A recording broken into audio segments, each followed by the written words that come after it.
2 Samuel 10. Unya, human niini namatay ang hari sa mga Amonihanon og mipuli kaniya si Hanon nga iyang anak.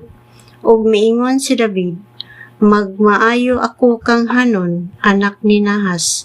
Ingon nga maayo kanako ang iyang amahan. Busa nagpadala si David og mga sulugoon aron pagpahasubo kaniya sa iyang kaguol tungod sa kamatayon sa iyang amahan. Og miabot sa yuta sa mga Amonihanon ang mga sulugo ni David. Apan ang mga kadagkuan sa mga Amonihanon mingon kang Hanon nga ilang agalon. Nagtuo ka ba nga tungod kay gipadad-an ka ni David og mga maghuhupay sa imong kaguol, nagpadsidungog siya sa imong amahan? Tingali bayag gipaanhi sila ni David aron mangispiya ug unya ilugo nila ang atong gingharian. Busa gidakop ni Hanon ang mga sulugoon ni David ug gibarbasa niya ang katunga sa bungot sa tagsag-tagsa kanila ug gipamutlan niya ang ilang mga bisti dapit sa may hawak ug unya iyang gibuhian sila. Naulaw sila busa wala sila mamauli. Sa pagkasayod ni David niini, gipasugat niya sila o giinan nga magpabilin sila sa Jericho hangtod katubuan sila sa ilang bungot. Sa pagkasabot sa mga Amonihanon nga nasuko si David, nanuhol silag mga taga-Syria nga didto nagpuyo sa Beth-rehob o sa Suba. 20,000 kasundalo nga naglakaw og 1,000 katawo ni Hari Maaka og 12,000 sa mga tawo ni Tob. Og sa pagkabalita ni David niini, gipadala niya si Joab og ang tanang anad na sa gubat. Miasdang ang mga Amonihanon og nagpahiluna sila sa ganghaan andam sa kumbate.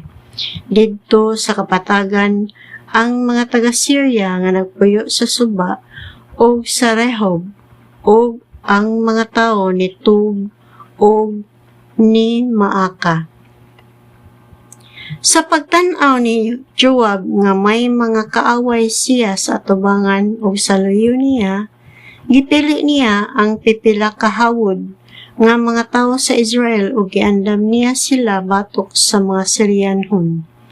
Ang uban niyang mga tao iyang gipadumala ni Abisai nga iyang igsuon o gipaandam niya sila batok sa mga Amonihanon. Si Joab mingon kaniya, kung lig-on ra kaayo ang mga Syrianhon alang kanako, tabangi ako ninyo. Apan kun ang mga Amonihanon lig-on ra kaayo alang kaninyo, tabangan ko kamo. Ayaw kamo kahadlok. Ipakita ta nga kita kasaligan sa atong mga tao o sa mga syudad sa atong Dios. Hinaut unta nga buhaton sa Ginoo ang iyang giila nga maayo. Busa midasdas si Joab ug ang iyang mga tao sa mga Syrianhon ug nanagan ang mga Syrianhon. Sa pagkakita sa mga Amonihanon nga nanagan ang mga Syrianhon, nanagan usab sila o misulod sila sa syudad. Unya, mipauli si Joab gikan sa nga nakig-away sa mga Amonihanon o miadto siya sa Jerusalem. Unya, sa nakita sa mga Syrianhon nga gibuntog sila sa mga Israelita, nagtigom sila. O gipakuha ni Hadadezer ang mga Syrianhon nga didto sa unahan sa suba sa Euphrates ug nangadto sila sa Helam ubos sa pagdumala ni Sobak ang pangulo sa kasundalohan ni Hadadezer.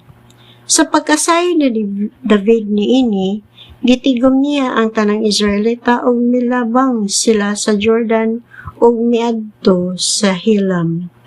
Ang mga Syrianhon nangandam sa batok kang David ug nakigubat sila kaniya. Nanagan ang mga Syrianhon ug nakapatay si David ug mga tawo nga nagmaniho sa 700 kakarwahe o 40,000 kan sundalo nga nagkabayo.